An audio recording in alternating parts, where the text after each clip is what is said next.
So, Pam and Jeff, they're an interesting couple from a comedic standpoint. Now, a lot of times in films, we'll see that typically in a relationship, the wife or the woman is the straight person. In this case, it seems that the roles are reversed. I'm sorry, what? Okay, never mind. You wanna maybe fill us in on how you created this dynamic duo? I mean, really, I don't know if that's the case. well, so much of the work was done for us, and I would say Pam, the character of Pam, is more on the page is more sort of capable and more pragmatic, perhaps. You know, Jeff enters the story with a little bit of wishful thinking, and Pam is more brass tacks, more quickly. They wind up being a good team, of course, as thieves, not just husband and wife, but yeah, it is Pam who's sort of in the sort of operational driver's seat from an earlier phase, I think. Thinking about the question, because I know so many situations where the wife or mother is not the straight person and is very funny. So I think this was it's a two-hander situation where both Pam and Jeff were written so funnily, and each has his or her moment to be funny or, so involved in the mission at hand so as to be kind of ridiculous. And I think it's split pretty evenly.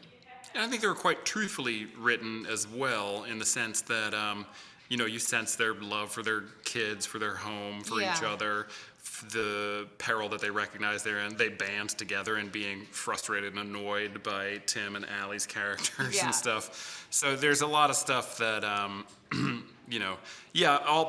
massive credit to Mikey and Streeter, who wrote the film, for making our jobs both easier and more fun. Love it.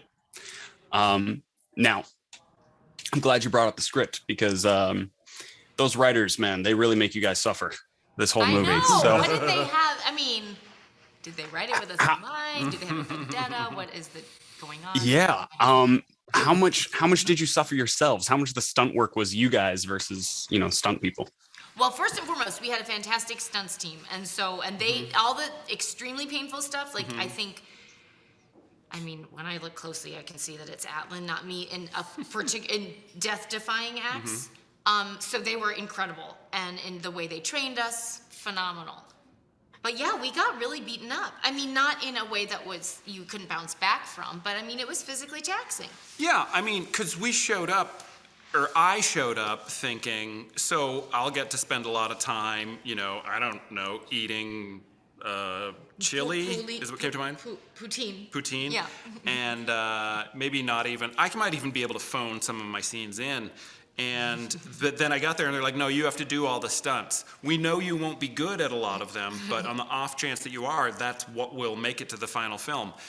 If and when you cannot execute a stunt, then we'll have Ryan, your gifted stunt double, do it. But we will film you trying to do everything, and we'll use as much of that as we can. So we really did have to do everything, unless it was like fall greater than a story and a half. Or something where, depending on how many stuntmen were killed in the training process, then they wouldn't let us use it. Yeah. No one was killed that we know of. All right. So you didn't get beat up too much. That's good. No, sore muscles. Not I think, in real right? life. Yeah, I mean, or like you'd pull something or whatever. Cool. Yeah. All right. Now, your lovely director, Dan Mazer, he has a bit of a rep for letting his actors either give input on the character or improvise on set. Just curious, how much improvisation was there, and what kind of input you guys had? He's I thought he was very collaborative, and I'll speak for myself. I never got shut down, but he invited our ideas, of course, and before we started filming, we all sat down and looked at the script together, and on set, I think that he encouraged, what are they called? Free, have a fun run. I mean, he encouraged improvisation while getting them as written, but also allowing that space. And again, we had the luxury of time to be able to, go off script for a few takes, and that's a nice freedom to have. Yeah, for all the highly choreographed stunt stuff, which had to be executed in exact specific ways, there would be a complimentary, scene where it was just people talking, where we could, in fact, go a little bananas if we felt like it, and that was fun. All right, love it. And last question: why is this the perfect film to debut on Disney Plus just in time for the holidays? Well, I think it has a lot of heart, first and foremost. I think it's, I think it's sincere in its sentimentality. I think that it's a relatable idea that families are happiest when they are together and free to be themselves together. And also, it's really silly, so I hope that people get a good laugh and sort of, a break from, reality.